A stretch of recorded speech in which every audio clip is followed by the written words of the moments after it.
Nikon D5600 and the Canon T7i.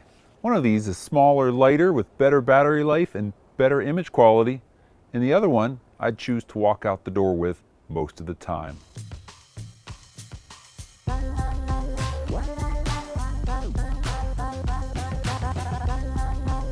I've taken these cameras to Glacier National Park and been using them around town in Seattle. And, well, let's run through the specs and then I'll share my opinion about which one might be best for you. Both share a 24 megapixel APS-C size sensor with an ISO range from 100 to 25,600. You got a 3-inch LCD touchscreen, though the D5600 it's a little bit bigger and it offers that touchpad functionality when it's up to your eye. Video-wise, they both max out at 1080 at 60 frames per second, and they both offer Bluetooth, Wi-Fi, and NFC connectivity. Though the D5600 Snap Bridge is a little bit more automated, automatically sending files across after you shoot. With the Canon, it's more of a conscious choice. Now, I've always been very frustrated with the Nikon Snap Bridge. In the past, I've found it to be flaky, confusing, and downright broken. With the D5600, I've had a very smooth experience. Very happy with it. Both of these come in at about $700 for the body and about $1,000 for the camera with the larger kit lenses. Now let's touch on a few key differences. Nikon offers 39 AF points, however only 9 of those are cross-type. In the Canon, you've got 45 AF points and all of them are cross-type. Cross-type means higher accuracy, and with higher accuracy points, the more likely you are to get moving subjects in accurate focus. And Canon offers dual pixel AF and live view. This is that very smooth and capable video focus, also useful for still photos in live view. Nikon's video focusing is still distracting, and while it is a little quieter and smoother with their newer AFP lenses, you still don't want that lens to refocus during video. It's very distracting. Canon, however, is sneaky smooth and silent when paired with STM lenses. The Canon is faster, offering 6 frames per second versus 5 in the Nikon, and more importantly, the Canon offers a deeper buffer, up to 148 JPEGs and 24 RAW images. Nikon slows down at 100 JPEGs and just 8 RAW. The buffer and additional higher accuracy AF points really make the Canon my choice for any type of action like sports over the Nikon. The Nikon is capable of fast focus and operation, but you will find yourself limited to very short bursts if shooting RAW. The Nikon, however, has an edge in image quality, especially as the light levels drop. I see a clear difference. The Nikon's got no AA filter and provides more detailed images as a result, and as you raise the ISO, you get less noise. Also nice, you can pick 1/3 stops of ISO.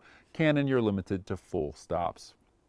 You can see more than these quick samples at photorec.tv/D5600. The D5600 would be my pick if you were a critical pixel peeper. But as much as I love the D5600's image quality and its smaller size, it feels quite nice in the hand and it offers that nice touchpad, I get frustrated with it. These days I spend myself finding more time in live view, especially when I have a nice articulating screen that lets me set up for different angles.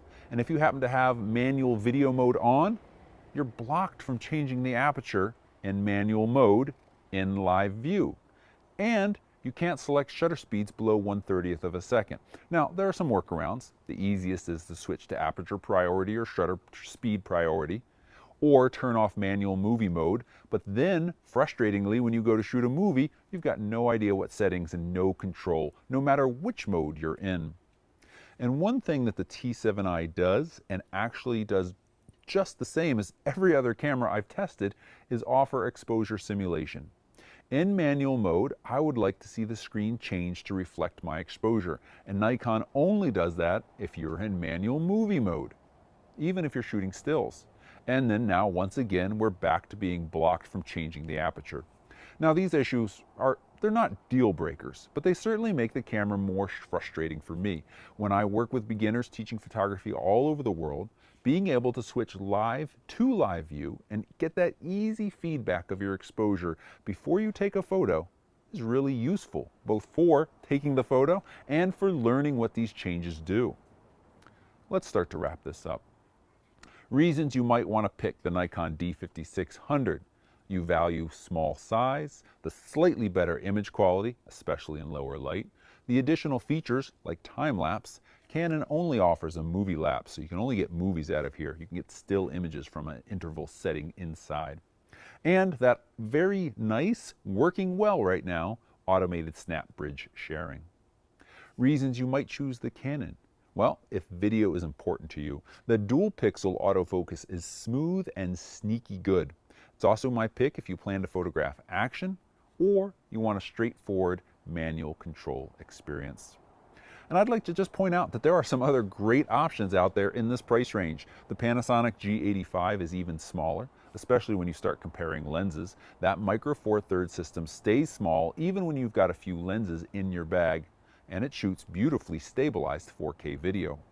The Sony A6300 also shoots 4K and does very well in low light, offers amazing bursts, though it isn't as user-friendly as either of these cameras. I've got reviews of both of those cameras linked below, along with links to purchase all of the gear I've mentioned in this review. Your use of those links supports our work here, and I do appreciate it. I also appreciate thumbs up and hit that subscribe button so you can be notified of future reviews, tips, tricks, and more. I'd like to know, which would you choose? Leave that in the comments below. Thanks so much for watching. Goodbye.